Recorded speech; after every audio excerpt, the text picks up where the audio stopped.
Good afternoon, everyone. Can everyone hear me okay? Yes. Awesome. Great. Thank you all so much for being here. My name is Stacey Cozares. I am with Palm Beach County. I'm joined today by our division director, Megan Houston, and our amazing Tender Tech team who have been the consultants on our project. I really thank everyone for taking your afternoon, your evening to come out and spend it with us. You know, after 4 years of very hard work. We are excited to say that we're in the final stretch of our project, and we're here to share the Resilience Action Plan with you all. A lot has changed over that time, but the goal has always stayed the same, and that is to help make Palm Beach County more sustainable and more resilient. We're really looking forward to walk you through. We're looking forward to walk you through the Resilience Action Plan and to hear your feedback. So with that, I'll turn it over to Georgia to get us started. Thanks, Tess.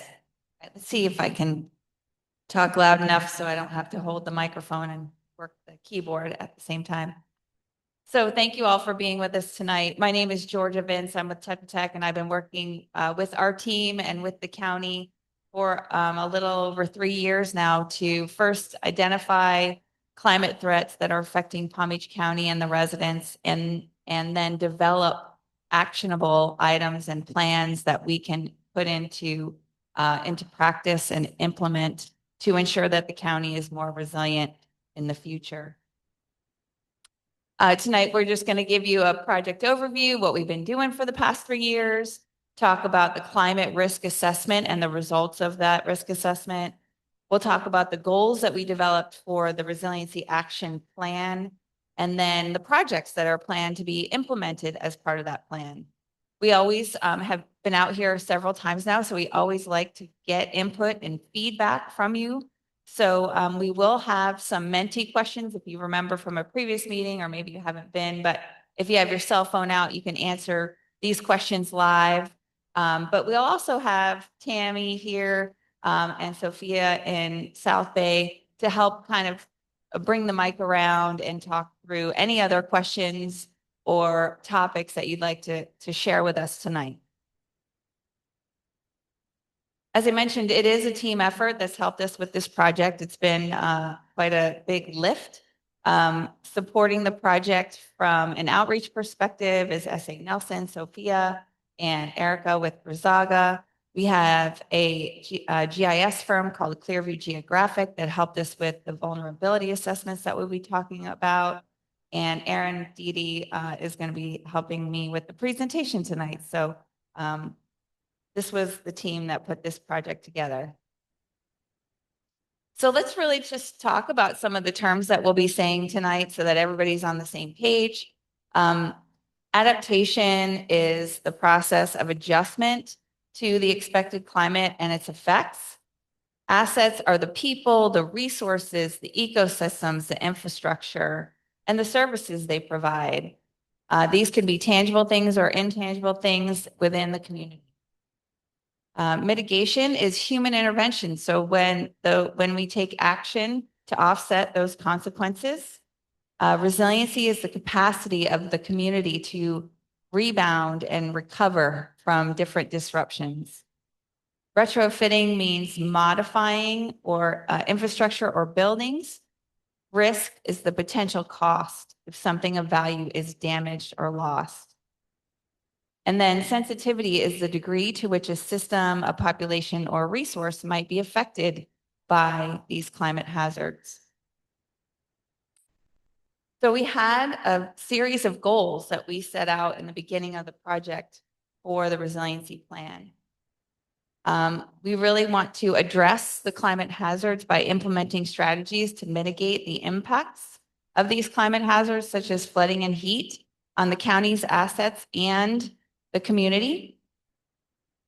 We want to improve infrastructure resiliency and reinforce and retrofit buildings to withstand climate stressors, ensuring that the community can work through these hazards and minimize recovery costs.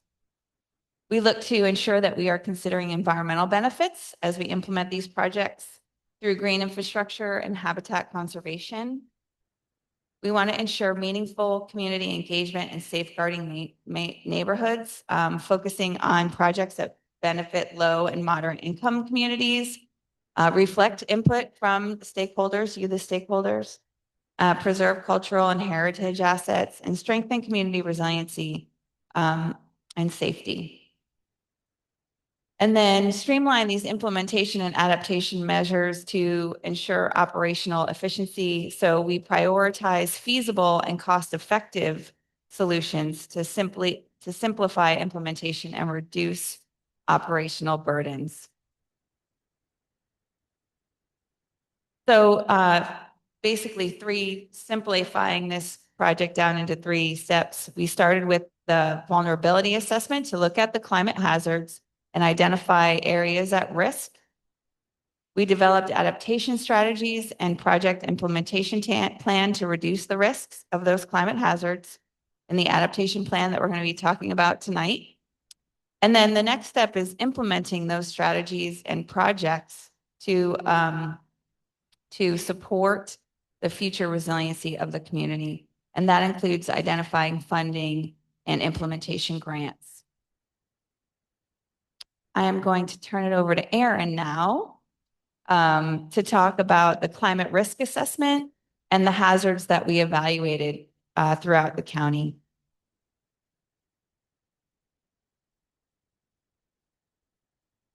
My name is Erin Dady.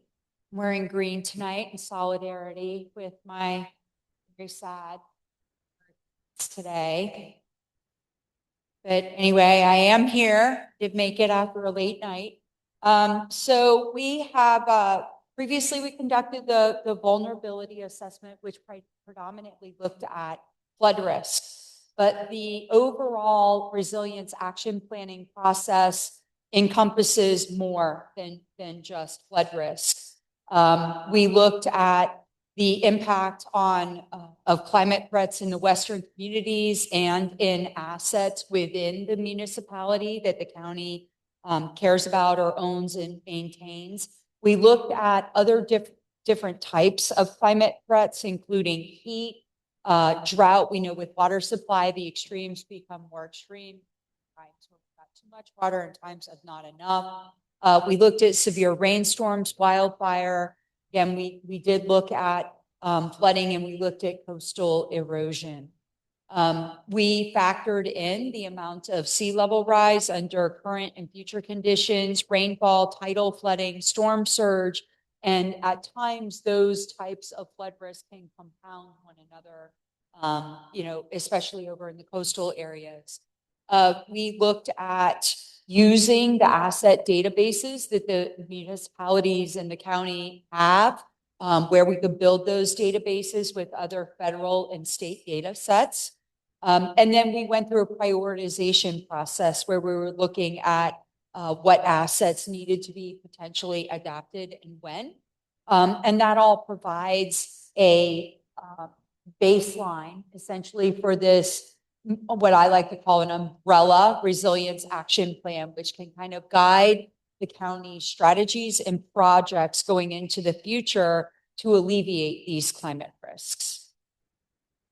So coastal erosion may be the removal of sand or other material from shorelines that jeopardize those shorelines. It's due to waves, wind, and events. A place that you might see coastal erosion is along the shores of Peanut Island, right next to the inlet, or in the inlet itself. Extreme heat, periods of hotter temperatures when we might need to be inside, or we might need to have extra water at that particular time.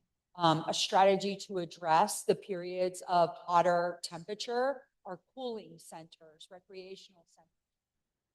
Particularly vulnerable populations, elderly populations, or young people that we want to be able to provide those facilities so they can get relief from the heat. Non-coastal inland flooding, which is something that we could be familiar with out in the Western communities where it's rainfall-driven flooding, but we have older capacity of our stormwater systems or lack of capacity to collect and manage that rainfall. And then we looked at, again, the sea level rise, tidal flooding, storm surge, and all of those. So we identified what we call flooding hotspots. Flooding hotspots are when any of those types or combined of those types of flooding come together. And we also have a high concentration of county assets that we want to protect, but we know that we have a lot of them in one particular area. We identified 25 hotspots throughout the county. And 10 of those hotspots are in the Western communities. And this kind of numbers them. Now, they're not numbered in terms of priority. They're just numbered in terms of identification for our purposes when we talk about the hotspots. Extreme heat, we did a heat analysis, and generally where you see areas where you have higher, or when you have more built out infrastructure, you have more asphalt, you have more concrete, you have more buildings, you have less trees, you have less water features. Those areas typically are going to have higher numbers of projected heat days. And the analysis is classified into low, medium, and high exposure risk for the. And we compared that temperatures in 2021 over what we can expect over the next 30 years. We identified assets. I talked about the state defines what those assets are for us, but we looked at parks, natural areas, transportation facilities, your linear or your pipe type infrastructure, which is water and wastewater, buildings, government facilities. We looked at emergency response facilities, but we also looked at facilities that may not be owned and maintained by the county government, but they're still really important for us. Like schools sometimes serve as shelters. Churches sometimes serve as shelters or recovery facilities after a storm event. And then we looked at utility and communications infrastructure. So if we were able to identify a database or a data set that helps us locate those assets, they were included. And when we developed those asset maps, we did distribute them and work with other staffs of local governments and the municipalities to make sure, and we're doing that now, to make sure that we've included assets of concern that are owned and maintained by the the county. So now we are developing that, what I call the umbrella resilience action plan, which includes the analysis from the vulnerability assessment, but it also includes recommendations related to policies and projects.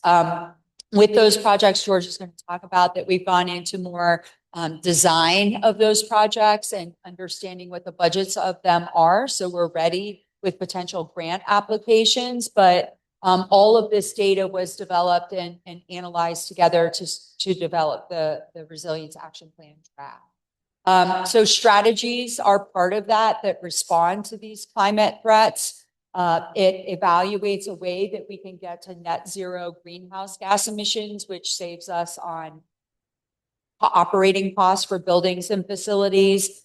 And it is an actionable plan that the county can work on over time in terms of implement.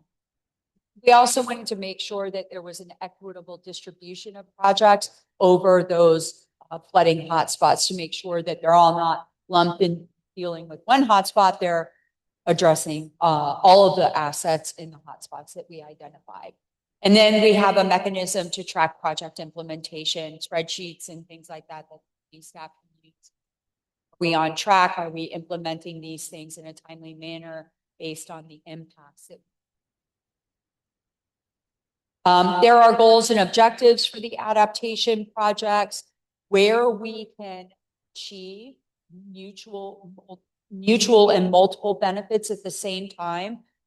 We want to be able to do that. For instance, a highly efficient pump station that we need for stormwater management, but it's also reducing greenhouse gas emissions at the same time. And so the whole point of this is to try to effectuate as many of those multiple benefits in a cost-effective manner and achieve our overall objectives of the plan. So putting and prioritizing what the adaptation projects are, streamlining implementation of adaptation measures and operational efficiency where departments can work together on projects. That's a good thing.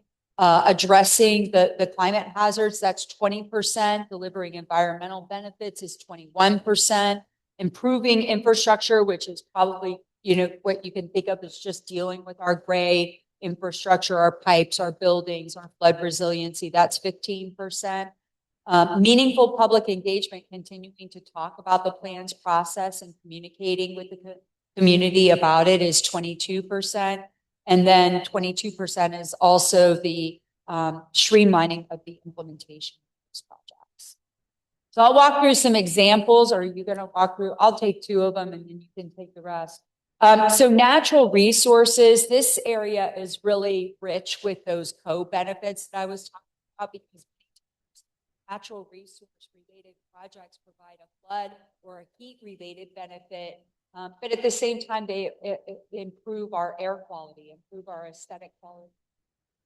So more green space within our communities is an important thing, especially in areas where we have a lot of concrete, we have a lot of asphalt, we don't have a lot of trees, and that's what is called tree canopy. We did a tree analysis or a canopy analysis to identify those areas where we do need expansion of the tree canopy.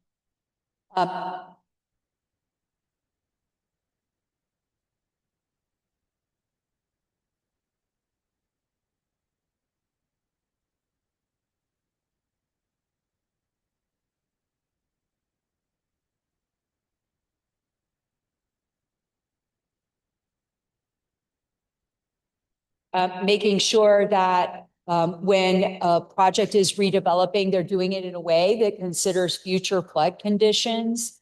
Mangrove island creation is really important. We see some of that already happening within the intercoastal waterway that helps dissipate wave energy and storm surge, that type of thing.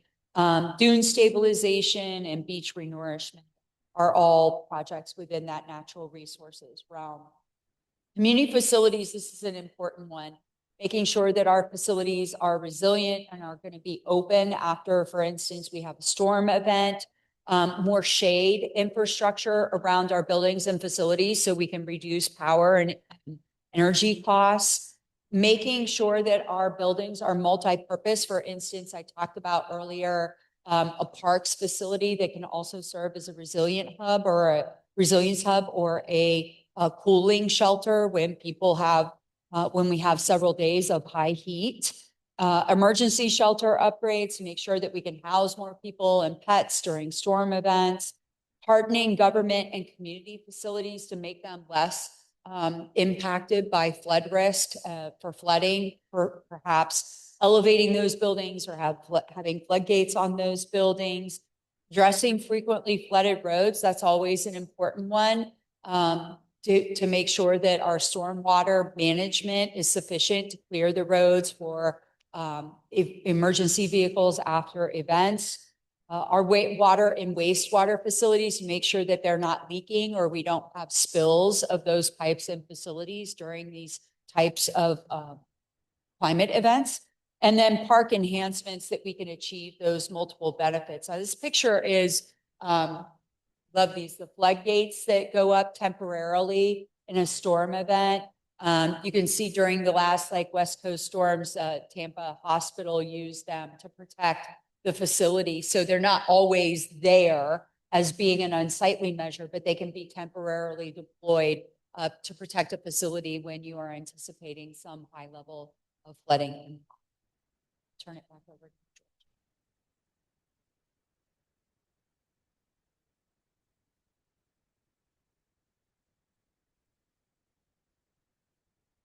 Continuing on to talk through infrastructure projects and utilities that can be made more resilient through the plan. We are having discussions about a county-wide stormwater master plan. We are going to be looking at septic to sewer conversions because there still are communities still on septic throughout the county. Lift and pump station rehabilitations for wastewater treatment. We recognize that that is an issue out here in Belle, Glade and the Western communities. Water facility hardening and expansion. making sure those facilities are resilient and sustainable over time. Looking at other stormwater management improvements and looking at drainage improvements for frequently flooded residential areas and roads. Policy recommendations. So Erin is our local expert on policy recommendations, and I'm sure some of you folks here in this room really understand the importance of having policies in place to allow you to implement certain measures throughout your communities. Erin has been working on a detailed review of the comp plan for consistency with resiliency planning objectives and making sure that the adaptation strategies that we are recommending that are included in the resiliency action plan can be implemented. This could be related to code associated with stormwater design, municipal service benefit taxing units. Those can be on the county or municipal level, and those are measures where a local government can tax a portion of the community or collect funds from a portion of the community to implement some of these projects. It could include landscaping regulations to ensure more shade, shoreline regulations to reduce coastal erosion, floodplain management, and others. Erin has provided a library of sample policies for consideration to the county and is reviewing the county's resiliency element that is currently in process. And she is here if you have any more questions about policy. We did do an evaluation of greenhouse gas emissions and opportunities to reduce greenhouse gas emissions throughout the county in 4 categories. Transportation, really want to support additional electric vehicle adoption and a network for charging stations. As maybe you saw when you pulled in, the first 3 parking spaces are reserved for electric vehicles. And looking to continue the phase-in of battery-powered electric buses. For buildings, we want to promote energy efficiency and retrofits, encouraging electrification of space and water heating, support solar PV installations, whether it be on roofs or over parking structures, and align and upgrade equipment with replacement cycles. For the agriculture category, encouraging practices that reduce soil-based emissions, including cover cropping, no-till or reduced-till farming, compost application, and balancing emission strategies with agriculture stakeholder needs. And we all know that refrigerants and those types of industrial processes contribute to greenhouse gas emissions. So making sure those are up to standard, improving leak detection, and combining all of these actions could support reductions of emissions by 99%. So let's talk about this resiliency action plan and the project components. The projects that we developed included a description of the project, the goals that were achieved by the project. We developed rough order of magnitude costs, the time frame to implement these projects, the prioritization of that project in the scheme of the entire plan. We identified partners and lead agencies to implement the plans and identified potential funding sources for these projects. And the county is moving forward with conceptual design for 30 of these implementation projects. So we kind of have different levels of projects. Projects usually are planned, designed, funded, and then put into the ground, right? So the priority projects underway are outlined in the adaptation plan. They are funded by a grant or part of the capital improvement plan. The project is in design or construction is scheduled. So those are our early priority projects that are already underway. Then we have the prioritized projects for implementation. So these are the 30 projects where conceptual project plans are underway. The project cost estimates are in development And we're looking to identify grant funding or other funding sources for these projects to be put in place. And then we have another category of other recommendations for adaptation measures. And those are projects where they're really early in the planning stage and we're really just seeking funding and trying to identify the steps for the path forward. So here's a list of the prioritized projects that are already underway. Water treatment plant 11, some flood proofing. That water treatment plant is out here in Belle Glade. The North County Shoreline Protection Project is a beach nourishment project. Peanut Island Shoreline Armoring is a project out in the intercoastal. And the sand transfer plant resiliency projects are underway, evaluating those sand transfer plants to ensure. Yes, the county does. These are either in design or already under construction.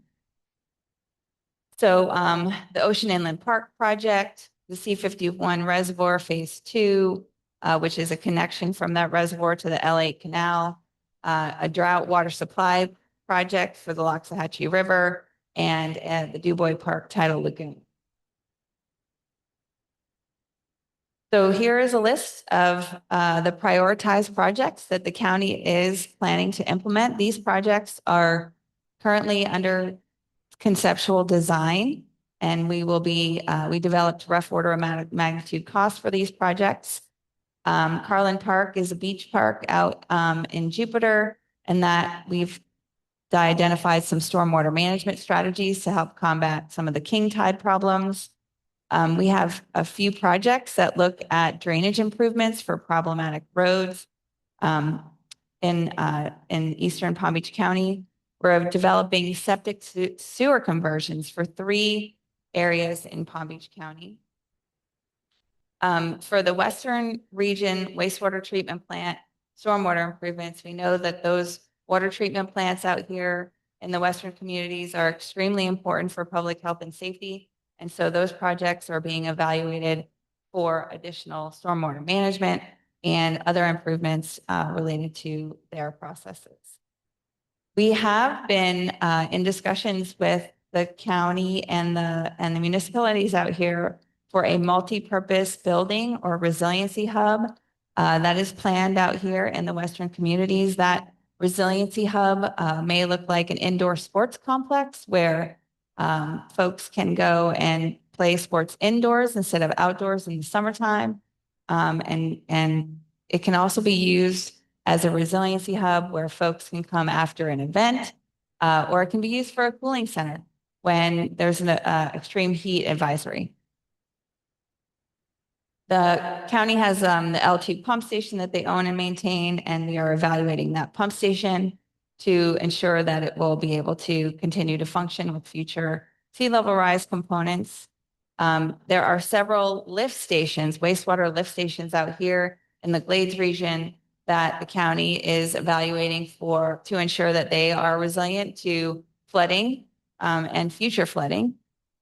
And then the Westgate Community Center shelter upgrades. It's a community center that the county is looking to upgrade to a shelter, whether it be for extreme heat or post-emergency operations. And then the Robert Weissman Government Center is downtown West Palm. That's the courthouse. And that building we are looking to ensure is resilient to floods.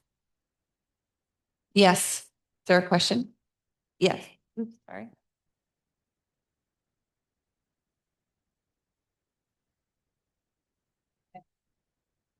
To those of us here, as well as in the South Bay, and probably those who are online, is the multi-purpose building. Has there been any plans for that drawn? Is this a sketch on the paper? Can you give a little bit more information as it relates to how that will look in this community? Yeah, so we are developing a conceptual plan for that building. It will be the floor plan layout of what that could look like. It'll include some solar covered parking and will include generators sized to support that facility to keep running if power is interrupted to that facility. It is going to have, identifies the purpose of cooling centers, cell phone charging stations. It's going to have, a kitchen and all kinds of other storage areas for additional resources for post-emergency operations and things of that nature. But it is in design. We have obviously an artist rendering of what that would look like and a plan view. Is there a plan for an indoor swimming pool? We don't have that on the plan. You want to say anything? Hold on, Megan wants to speak. Georgia. It is super important, right? Like these are the intended best projects that we're putting together.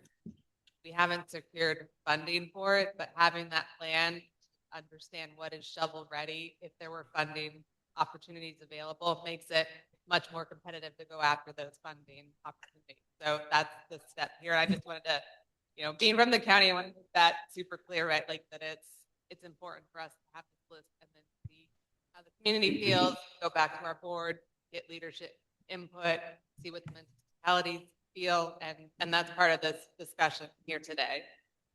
Thank you.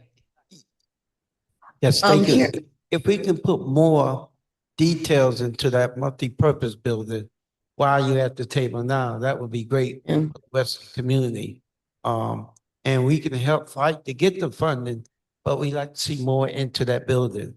You mentioned sports complex, you got us all excited about that. So we really want to put something in that while you're in the conception design now. Okay, great. Well, I know that the county is open to have conversations, and I do believe that, with support from local residents here and the community and the elected officials, I think that would move the project forward to get what you want and what you need. I believe we have a question at South Bay. Okay. Yes, hi. Mayor Kyles wanted to know if a location has been identified in the Glades for that.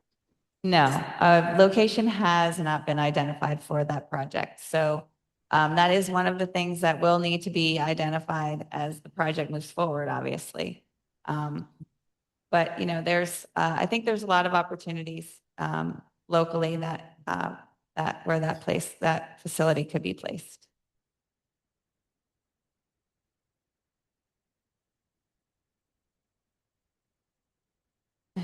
From Pahokee. All right. Yes, we would just throw my plug in. We would love to have that in Pahokee. We'll find the land for it. Okay. Yeah. On the center, where is it on the priority projects? Yes. I don't know off the top of my head, and Carly might be able to look that up for you. But it was one of the projects that came up time and time again as we came out to the local communities and to have conversations. And again, these are conceptual plans that we're going to use to apply for grant funding or use to communicate with other funding sources, the state of Florida, the federal government, whenever opportunities may to get some additional funding. Questions? I did want to talk through some of the recommended adaptation measures that we have included in the plan. We do want to, at some point, look at harmonizing shoreline ordinances, a stormwater master plan that I mentioned earlier, countywide, increasing urban canopy cover, so all of the tree plantings and tree giveaways to ensure additional shade and reducing that urban heat index. And then shade structure installation in areas where the community spends their time outdoors to help combat that urban heat index as well. All right, so this is our menti.com question and answer session. So we have some questions that we would like you to participate in answering. So if you would take out your cell phones and go to a browser like Safari or Google and look up menti.com, or you can scan the QR code with your camera to see if the questions pop up. If you go to menti.com, you enter the code 4852-8819. And then we will answer these questions from South Bay and from Belle Glade here and walk through our survey for community input.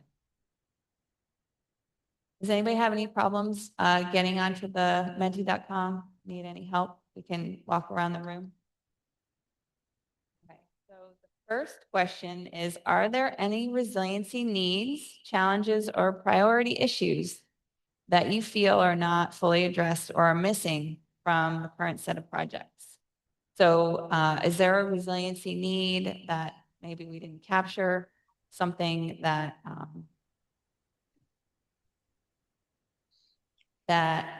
and you don't have to use menti.com if you want, you can just speak to the microphone, but you know, we hopefully have a well-rounded variety action plan.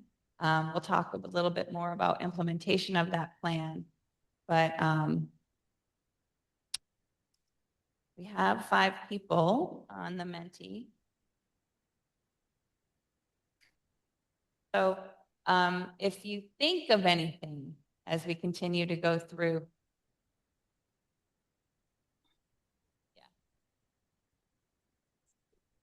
Yeah. Yeah. One of the Georgia. things. Oh, Mm, one of I the was gonna things, say- I think you talked about coastal, is it coastal erosion? Yeah. Is it coastal? Is that what it is? Yeah, coastal erosion was one of the things I notice out here that we don't have a problem with now, but I feel like in the future, and that's related to climate, I think that we may have forgotten to mention is on the canals, and you can see it on this canal, Hillsborough Canal, the muck, because of the muck problem, you can start seeing the canal eat the muck. And pretty soon, one day, I feel like we're going to get to, you can see the sandbags are eating the sandbags. We're going to get to the roads. Is that one of the things that I know probably for the, coast on that side, they probably have a problem like that, but I don't know if we failed to probably mention that earlier on. Yeah, so canal maintenance is an issue because it's limited by funding. You can only do so much canal bank stabilization as much as funding or as much as you've planned for with whatever funding you have. So there are water control districts that are responsible for maintaining those canals. They charge a fee to taxpayers to maintain those canals. So they weren't highlighted specifically in the plan, but it certainly is an issue that we recognize will worsen over time if not addressed. And I know that South Florida Water Management District is also doing a lot as it relates to stormwater management of the larger canals throughout their system. And the Pahokee area, Pahokee is one of the only cities, one of the very few cities around the lake that sits directly on Lake Okeechobee. And I was wondering, is there any plans to maybe help with some of the erosions? Because especially sometime when we have hurricanes around the lake, and like I say, Pahokee, especially the marina, it sits right on Lake Okeechobee. Yeah. And it's in the open. Yeah. Certainly, we didn't identify any specific projects for the marina, the Pahokee Marina or Lake Okeechobee, but we do recognize that there are a lot of players that are involved with management of Lake Okeechobee, including the Army Corps of Engineers and South Florida Water Management District and the water levels that are managed to the inch in the lake. So there's a lot of entities out there that are managing the lake. I guess my biggest concern is just the erosion because, like I say, part of the city sits almost directly up. Yeah, on Pahokee, yes. Yes, I've been to the marina. We have had several public meetings there. It's a beautiful spot. But we can certainly talk about, what needs are out there, certainly to make sure that the marina and the other facilities that are out there are not at risk. Sidewalking and shade in and around transit stops. So if you can talk to the canopy project that is underway. Yeah, the county has a list of canopies, but those are focused on the parks. But we do recognize that a lot of bus stations do not have shade, and that implementing shade projects in and around those transit stops is certainly something that would help the community out, especially those that don't have the luxury of having a car to get them everywhere they need to go. Treasurer, would you mind going back one slide so we can see the QR code? Oh, yeah. If anybody wants to take the Menti, you can take your phone and it will take you to the to be able to do the survey online.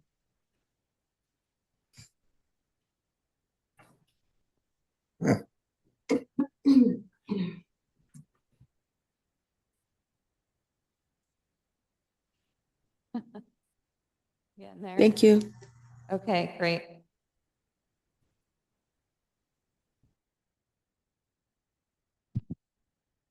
Questions?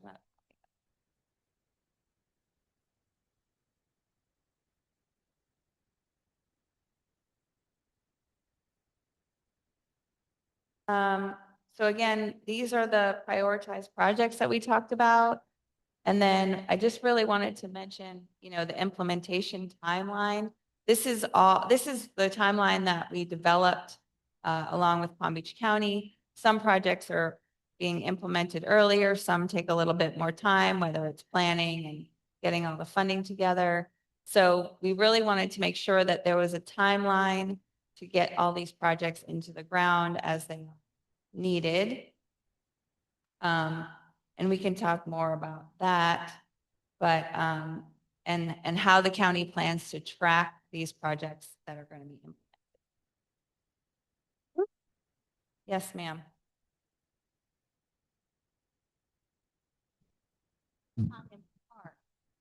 Is 2026? Yeah, that's actually already been done. Okay. I think. We beat that one.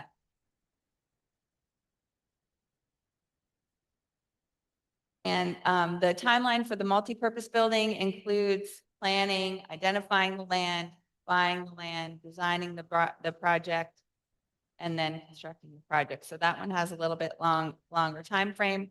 But I think we can, with support from the local communities, we can expedite that. Okay, I said, I think with support from local governments, we can expedite that project.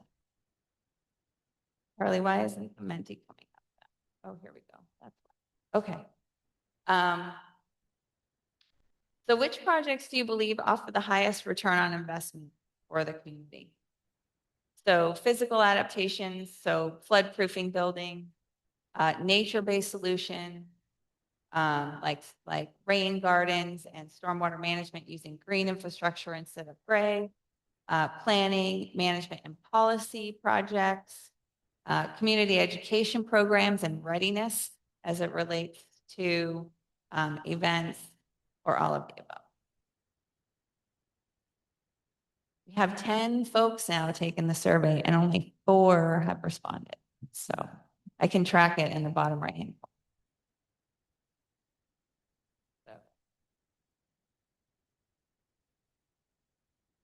I do think there is a component of community education and readiness that really is a good component to this plan. We're making sure that all the communities are aware of resources, educating them on potential grants for single-family homes and as it relates to roof or cooling of homes and things like that. There is even a program called Elevate Florida, where the state is funding homes to be elevated.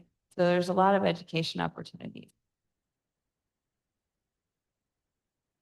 All right, I'm gonna move on.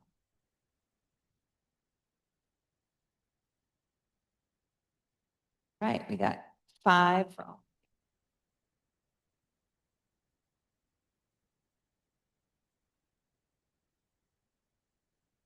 So which proposed resiliency projects will make the biggest difference in your community? And I had a feeling I knew what would be number 1 after the conversation tonight. Also roadway improvements. I know that some of the roads out here in Western communities are in need of some maintenance. Wastewater treatment plant, stormwater improvements for sure. And those are all good projects. Recognize that a lot of good stuff to work on out here in the Western community. Anybody else want to? Oh, here we go. We got a couple more. And Sophia in South Bay, you can see all these. All right. But this just helps us give us an idea of where we need to focus efforts in the future as we start moving these projects forward.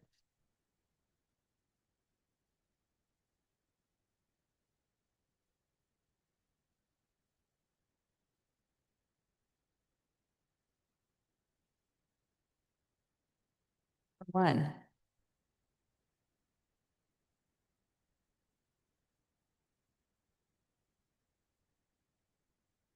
Yeah.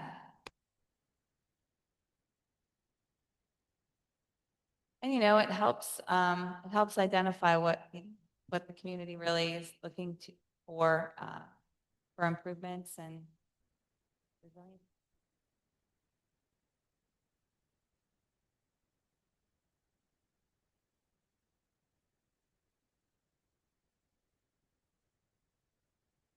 All right.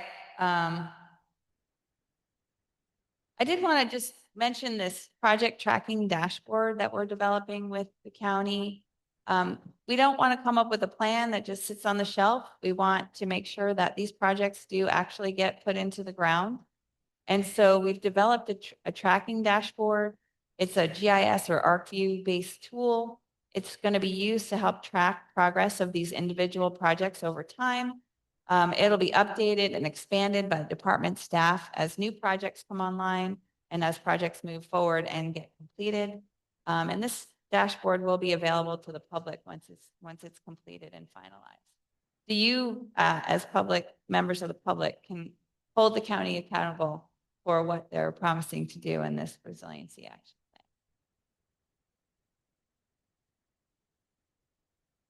So how do you expect these resiliency projects to improve your daily life, reduce flooding, heat, comfort, enhance public health and safety, and protect infrastructure? So looks like most people think we've hit all of the above, and that's a good sign for us.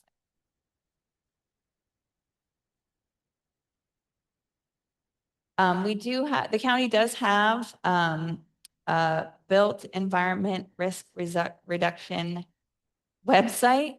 And we do have the web links here. I think we have some additional information in the back where you can scan QR codes so you don't have to write down this big long address. But there is the story map that's available, and all the recordings from all of our meetings are also available. And this is just some of the screen captures about the story map and GIS viewer. So if you wanted to go back from the beginning and see where this all started, you can go to this story map and GIS viewer and see how we developed the resiliency action plan, look at the climate threats that we analyzed, get some data. You can use the map to look at where flooding is more likely to occur based on GIS analysis and things like that. You can see sea level rise, extreme rainfall, heat, the tree canopy analysis that the county did, and that wildfire risk. I did want to mention we will be doing a similar show tomorrow in West Palm Beach at the main library. And if you'd like to send some friends or relatives that live local to West Palm Beach to that meeting tomorrow night, we'd love to see them out there.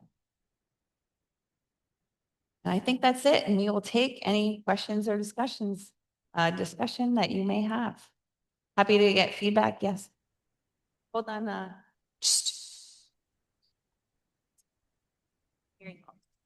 Earlier on in the presentation, you mentioned there were hotspots and there were 10 in the Western community. Can you give us examples of those 10? Yeah, we have, let me see if that zoomed in map will pop up. So we did a GIS-based analysis of, why is it there? So you can see them here. There's 3 in Pahokee, several right around Belle, Glade, and then 1 or 2 out in South Bay. These are flooding hotspots, so they're not heat spots. Just make sure everybody's on the same page. These are a GIS-based analysis. So we looked at the LiDAR, the elevation of the ground, and put inches of rain on top of that ground elevation to determine flooding risk. And so where there was more flood depth and more resources, whether it be government, communities, government facilities, or community assets, where those things, where we had more flooding and more assets, that's how we developed the hotspots. Does that make sense?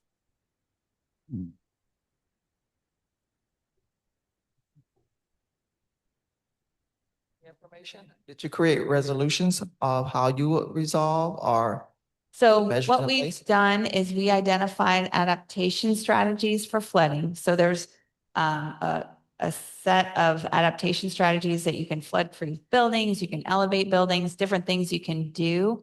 And then we looked at the assets that were there and identified projects that we prioritized, right? So we took all of that data and the information on the projects, we put them all in a list, and we evaluated those projects based on a very detailed matrix of prioritization. We showed you like the dial of how things kind of were prioritized. So we prioritized those projects, and the top 30 are the ones that are included in the plan. So who makes the decision as to which projects will be worked on? Well, all the projects are documented in the plan, but the matrix was developed based on the climate summit. It was initially based on the Southeast Florida Climate Summit, the way they analyze projects. And then it was modified to ensure that we included the goals that were developed for this particular resiliency action plan. Next question. You mentioned that the plan was a 30-year plan as well. So no, we have 30 projects. The timing of the plan, we're trying to keep under within by 2040. So that's, 15 years. That's when we want to get a bulk of the work done. But depending on funding, it may take longer to implement those projects. That's why we have that tracking dashboard. and the grants that were mentioned as well, so those grants will be for the county to get grants to complete the work? So depending on, yes, so the county is looking for grant opportunities for all of these projects. There are grant opportunities through the Resilient Florida program, which was, kind of one of the main focuses of our flooding vulnerability assessment. Once you complete that vulnerability assessment, it makes you eligible for implementation grants. And those grants are a 50-50 match with a local government. So Belle, Glade, Pahokee, and South Bay can now qualify or can apply for grants with the Resilient Florida program with a 50% match. If you have an asset that you would like to improve or retrofit or rebuild.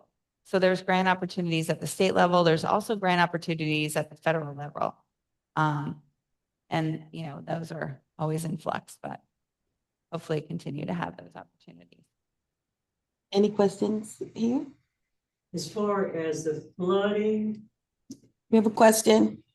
Yes, well, I think I counted, this is our 4th time here at this facility. We have a question, Georgia. Go Go ahead. Go ahead. As far as the flooding for the areas in South Bay, if I heard right, there are grants that would help homeowners if you're not able to pay that flooding amount insurance. Are there assistance? Did I understood her to say that or him to ask the question? My question is, will there be some assistance? So I think the question was, are there assistance opportunities for single family homes? And as I mentioned, there are several opportunities. There's lots of different opportunities, but the state of Florida has an Elevate Florida grant program. It's very popular. There are other opportunities to get improvements for like windows, hurricane-proof windows, and other types of retrofits for single-family homes. I do not have a list with me here today. I don't know. And also, not only the county, but local governments also have opportunities where they can identify ways that single-family homes can be improved through grant opportunities. Georgia, we have a second question. Okay. I'm sorry, did we answer? Was Yeah, that did we answer the question for you, you think? I didn't clearly understand what she was saying. So there's a grant by the name of RISE, and I'll explain it when we finish so that you'll get a better understanding once we're finished. Go ahead. Okay, how do we know exactly which areas are the flood prone areas? Because you said you got one in South Bay, 4 in Pahokee, and some in Beverly. So how do we know exactly which spots they are? So if you want to go to that story map website that I mentioned, it's an interactive map and you can identify those areas. I'll get you the link. Okay. Mhm.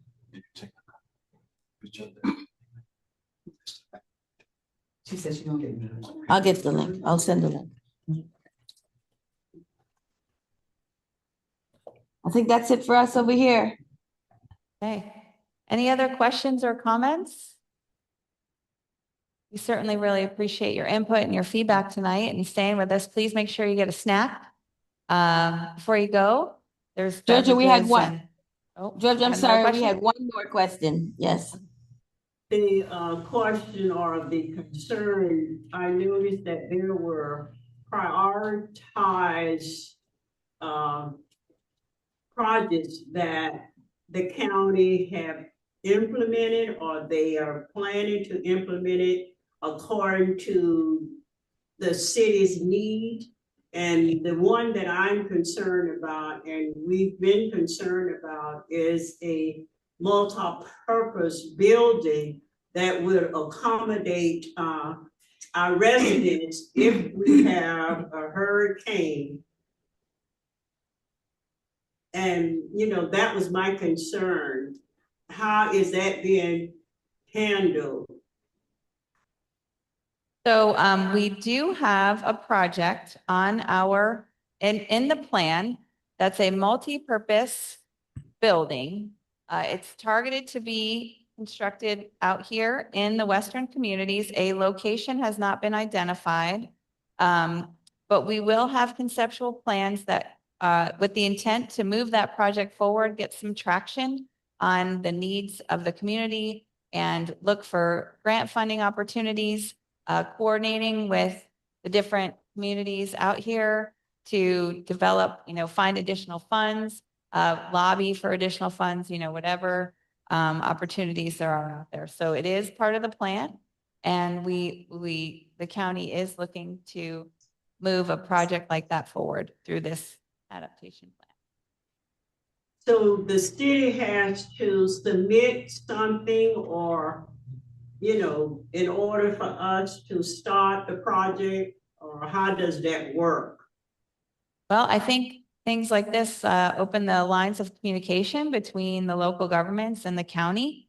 to make sure that that project is moved forward. So the county will have a conceptual plan in order to start discussions to identify funding opportunities.